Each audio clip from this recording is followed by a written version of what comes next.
We at College Football Live are very grateful for the transfer portal. Justin Fields, Jalen Hurts, Tate Martell, Brandon Wimbush, and now Austin Kendall. Jalen Hurts has chosen Oklahoma as his next college football destination. If Jalen Hurts wants to come in, ball out immediately, you go to Norman. Justin Fields expected to roll at Ohio State next week. He's a phenom. He's got a lot of talent. There's a reason he was the #1 player coming out of high school. This is the new normal, and I don't think it's a great thing for college football, but it is what it is.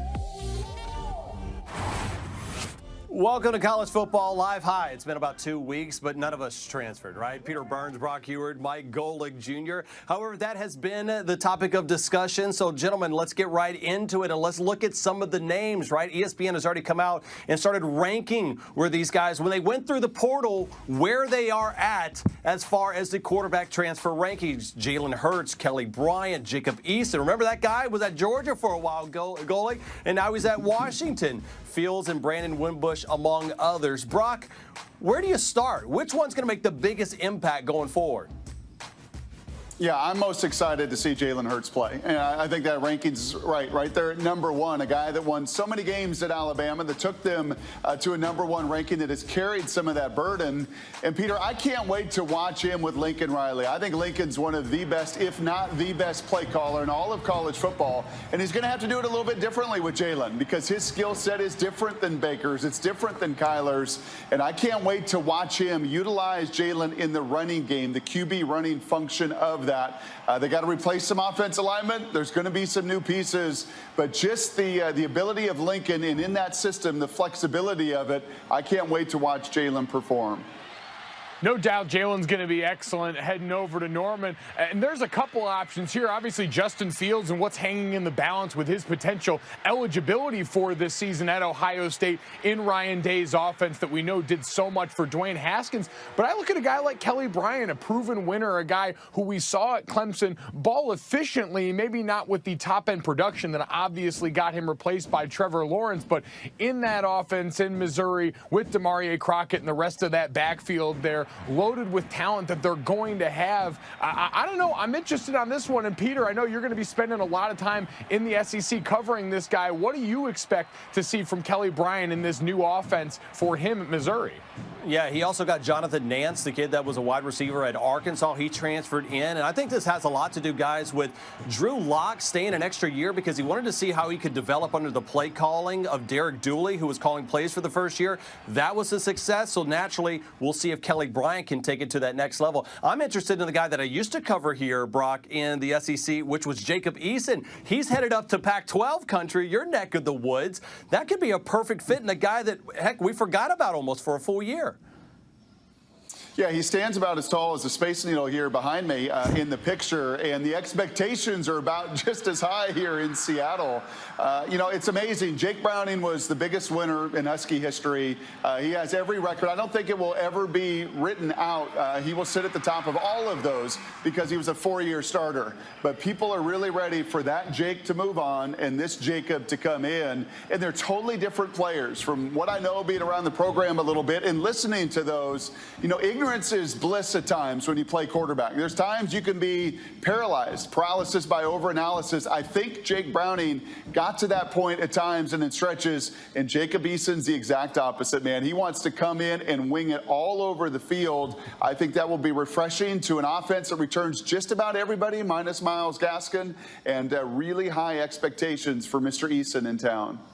Absolutely, and plenty of protection for him up front, too, which I think is going to be important for a lot of these guys. You look at Jalen Hurts walking into that situation in Oklahoma where they lose 4 of their 5 offensive linemen from the best line in college football. Not going to be the same case for Eason, who should have nothing to worry about up front in Washington. Another one I should look forward to, Hunter Johnson. Remember, he was over at Clemson. He transferred going to Northwestern. That's one to keep an eye on. But are we going to look at and keep an eye on this? I mean, should we be concerned that this is kind of, quote, the new norm of college football is the transfer portal? I don't think so. I think it ends up being a net good for a lot of not only college football players. We've hammered that point home, but think about college football fans in general. You mentioned Hunter Johnson and Kelly Bryant, 2 of the names we've talked about, would have been sitting behind Trevor Lawrence now through all this. Instead, we get more talent on the field in more places, which is better for everyone as a whole. And Peter, I think we just get used to it. You know, I think this feels a little bit to me like the one and done in college basketball. And everybody's got an opinion about it. And some people like it. Some people like Tony Bennett say, nope, I'm going to have 4-year guys. I'm going to go down that road. I think in this day and age where everything is out there, all the information is there, the recruiting starts for many of these top guys while they're still in junior high. So you know what you're getting. Buyer beware. If you want to take on some of these quarterbacks, and in particular some of these quarterback dads that can be even bigger divas than their sons, and you want to bring that into your program, that's what you're bringing in. You are, and especially at these programs that are not recruiting, they are selecting at Alabama, you're selecting at Florida, you're selecting at Ohio State. You know what you're getting. There's no victims to me in this day and age. So if you want to do the one and done and you want to go down that road and build your program that way, well, I think there's no victims. You have that choice and opportunity. Brock, the only thing worse than quarterback father and sons or sports radio father and sons, those guys are the absolute worst. I tell you. The worst, right? How about Daniel Jones, the MVP of the Senior Bowl? Well, hey, Will Grier was there. We also saw Drew Lock. But, hey, that young man went, 8 of 11 for 115 yards, 1 touchdown, and ran for another. So, listen, I'm not going to lie, guys. This is a historically weak quarterback draft. When it comes up to it, Brock, how far will Daniel Jones go, especially now that he kind of has, I heard Peyton Manning height and people talking about him already. Yeah. Well, he's worked with David Cutcliffe, and that's where I think the natural comparison is. When I watch him, it's amazing. You see some of those Manning fundamentals. I think personality-wise, he's a little more Eli than he is Peyton. He's a little bit more laid back. I think there's going to be some that want a little bit more presence out of him. But as far as his skill set, as far as elevating everybody around him, as far as taking the Duke to bowl game after bowl game after bowl game, he's accomplished an awful lot. He'd probably be my pick in this class. Like you, Bernsey, I don't think this is a great class. I wouldn't bet the farm on it. I wouldn't bet my legacy if I was a GM and say this is my franchise guy. But if I had to right now in January, as we walk through this process, I think Daniel Jones would be my guy to lead the program. Okay. Well, going forward from that, Golic, do you agree with that this is a weak class? Or is it Kyler Murray? Is it Dwayne Haskins? Can somebody really kind of amp and change that going into April? Well, I just saw a picture yesterday from the Pro Bowl of a few quarterbacks there, and Mitchell Trubisky and Patrick Mahomes and Deshaun Watson, who joked that they came from a weak quarterback class. So obviously this group was going to have to be a prove-it group, a lot like that. I think Dwayne Haskins is still the #1 guy for me, but it is a weak quarterback class, and that's why a guy like Daniel Jones can move up so much, because as Field Yates, one of our great scouts here in the ESPN NFL side, once told me, we draft traits, not production in the NFL, and maybe the production didn't match what people would want out of a quarterback taken in the first round, but the traits are all there. I know that there's a lot of people around the NFL, especially around Denver, that are hoping Drew Lock falls to the Denver Broncos. That'll be interesting. I don't know who picks them, but someone's going to be crazy enough to do it, right? Kyler Murray, I'm glad he's going to be declaring for the NFL. I don't want to stop watching him play football. But bigger concern, Brock, is it more about him going eventually playing baseball, or really his, quote, his size being, 5'9" on a good day? Yeah, Peter, I think it's his size, but I would actually spin it a little bit more, even from the height. I think it is just the body type. He's going to get lumped into the guys that are 6 feet and under. He's going to get lumped in there with Russell Wilson, even Baker last year, a little bit over 6 foot. But he's a different guy. And from some of the scouts that I've talked to and some of the people that I've listened to, it's not even the reservation of whether he's 5'9" or 5'8 3/4 or 5'9 1/2. It is that weight. He is not a 200-pound guy. He is a slight guy. He's a small. I saw him in person this year. I mean, he is a smaller frame guy. And can you take the pounding at 190 pounds, Golic? I think, to me, that'll be one of the biggest questions, and certainly one all of these evaluators are digging into. Absolutely. You already wince anytime your first-round quarterback gets hit, but when he's a guy with this kind of frame, and Russell Wilson's a great comp because I think both of these guys do a great job of making hits glancing blows. You rarely see Kyler Murray take a direct shot. The difference is Russell Wilson, thick joints, thick lower body, all these things that I don't think Kyler Murray has right now as far as his physical maturity in this process. He played behind a big offensive line. I don't worry about him finding windows, making throws, but absolutely every hit is going to be a test of just how far down this smaller quarterback rabbit hole we can go. I would imagine it leads us to our next segment after the commercial break, which is going to be calm or concern, because I know the A's in whatever draft class they have will have a little calm or concern about them. All right, what do we see about Bama, Michigan, and Clemson next? That comes up next on College Football Live. College Football Live is brought to you by Advil. You'll ask, what pain? With Advil. About them Tigers, man.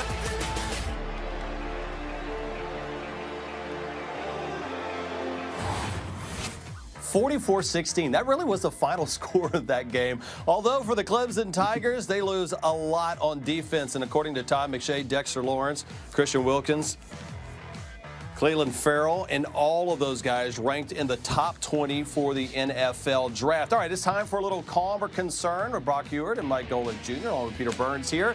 All right, calm or concern? Let's start with you, Brock. Clemson losing 7,000 guys to the NFL draft this year. Yeah, I think this one's a little bit of concern. And Peter, it's not even about the talent. To me, it was just about the manhood. Those were grown men on that defensive line. And, you know, we were just chatting during the break there. As far as a positional group, I don't know if we've ever seen a positional group better in college football. Certainly in my memory banks. The Nebraska defensive line years ago with Wistrom and Rucker and Christian Peterson, they won a national title. But this Clemson group was so close. They bonded together so well, and to me, it was the grown men right there at that defensive line of scrimmage that set so much of that tone. Absolutely, but I'm going to go calm on my side just because they tend to, at Clemson, reload with more grown men on defense. And I know I saw one in particular. I was standing next to Marty Smith on the sideline of the Cotton Bowl, and he said number 3, Xavier Thomas, is going to be a flat-out star for this team. Brent Venables is the best DC in college football. And, oh, by the way, they'll be able to lean on that offense while this group grows into who it's going to be, much in the same way Alabama's defense did at the start of the year with Tua and that juggernaut offense in Tuscaloosa. Yeah, Trevor Lawrence was okay. I'm glad you brought up Alabama because I was going to lame through all the coaches of that change. I needed a full screen. I needed a graphic from our research department. These are all the guys that are left. I can't imagine the amount of moving trucks that were paid, some easier than others. Dan Enos headed back to Miami as the offensive coordinator. I think Nick Saban's still searching for him right now. Golic, calm or concern? Alabama with those 5 coaches gone. I'm actually concerned here just relative to Alabama's normal standard. I mean, they're coming off a title game where they got waxed in a way that we're not used to seeing. And the standard in Tuscaloosa is a national title every single year. And at some point, this kind of turnover has to matter, especially in my mind, up front with Brent Key and that great offensive line, and at quarterback with Dan Enos, a guy who was so talented that you had a backup quarterback and Jalen Hurts stick around because he wanted the opportunity to continue to grow with him. Yeah, I would agree with that, Mike. I would say concern, not really for me on the defensive side, a little bit more on that offensive side. But let's face it, you know, and Burnsy, you know this, covering that conference, this is just standard fare. I mean, they steal from one another, as Tennessee did from Georgia with Jim Chaney. We see so much turnover. It's not like you can recruit against it because there's not one program that has tremendous stability. This is just the nature of the conference. Remember Aaron Rodgers would say, relax, R-E-L-A-X, I think that's how it's spelled. Yes, okay, relax. They got the #1 recruiting class, 4 of the top 5 receivers, and the guy that was the runner-up for Heisman.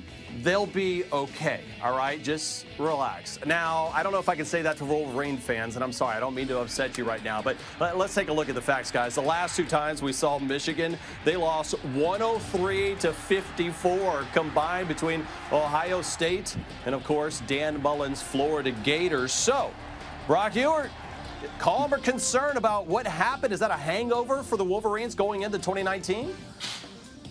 No, there's legitimate concern because this has been the script at the end of the year, every year for Harbaugh. The guys get worn down. I got to see that game against Florida up close and personal, and there was just a disparity in speed, much like the Buckeyes games have been. They have got to get faster. Until that concern is eradicated and they get more overall team speed, yeah, I do have concern moving forward that they can be in the elite. That's where they want to be. They're good. They're number 5 through 20, but they want to be elite, and to get there, they've got to elevate their team speed. And you got to strike while the iron's hot. I'm very concerned, mostly because you say all that, and then you go ahead and lose your 3 best defensive players on top of already needing to improve. 3 very fast guys in Winovich, Rashawn Gary, and Devin Bush at linebacker. I think on the offensive side, the big key is going to be, can Josh Gaddis, that great wide receivers coach who's been around at Penn State, at Vanderbilt, and Alabama last year, help open up this offense a little bit to maybe buoy that transition that the defense is going to undergo? Yeah, Gaddis likes to throw the ball more. We'll see that if that happens with Shea Patterson over for the Wolverines. All right, calm or concern? And then, Golic, we'll start with you on this. Southern Cal. Not because the Song Girls got kicked out of going to basketball games, but because you got Clay Helton. He loses his boy Cliff Kingsbury, and now the top recruit, Brew McCoy, says, hey, if Kingsbury out, I'm going to Texas. JT Daniels struggles. Where you at with this, Golic? I am very concerned with this one, and I thought Clay Helton went into last year on the hot seat now. So you're telling me you have an off season that hasn't gone your way. This really rests on, can JT Daniels make that leap in year 2 at the helm of this offense? They've got great talent there, but if you see this team hit a skid, especially mid-season, road trips back-to-back at Washington and at Notre Dame, if it starts going south there, I'd be starting to worry if I were Clay Helton. Yeah, this was a concern at 5-7. It was a concern when Lynn Swann initially blocked Cliff Kingsbury from interviewing in Arizona. Then it's a concern that Cliff leaves. And then it's a concern that your top recruit leaves. And then it's a concern because you've got a conference right now whose brand is at the very bottom of the Power 5 conferences. So, yeah, and don't you dare tell me, Peter, to RELAX on this one, because there's nothing to relax about out west. Hey, by the way, Brock, do you think that Ed Ogeron is enjoying this? Remember, he wasn't good enough to get that gig, and now he has a 10-win season down in Baton Rouge. I think that he probably takes a little bit of pleasure in this, right? Oh, I don't think there's any question. Yeah. And, you know, it's a culture thing there. They have got to get bigger. They got to get stronger. They got to get tougher. They got to do all those things that Ed Orgeron has done a nice job with down at LSU. Yeah, it's maybe kind of considered maybe the Fire Festival of college football. Because, listen, I brought it up on Twitter, so I got to bring it up here on College Football Live. If you don't know what it is, trust me, it's one of the craziest stories that you'll ever see. But what are the college football Fire Festivals that we've seen over the years? We will get into that when we come back on College Football Live. College Football Live is brought to you by Ally Bank. Do it right.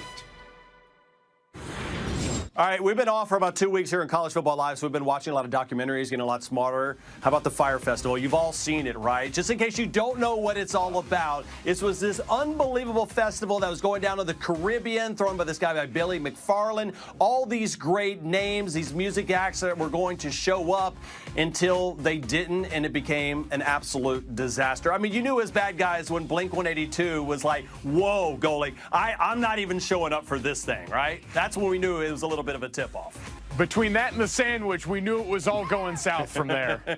Hey, this is what Brock actually eats over the West Coast. I think he's vegan like that. That would have worked out good for you, right, Brock? Right.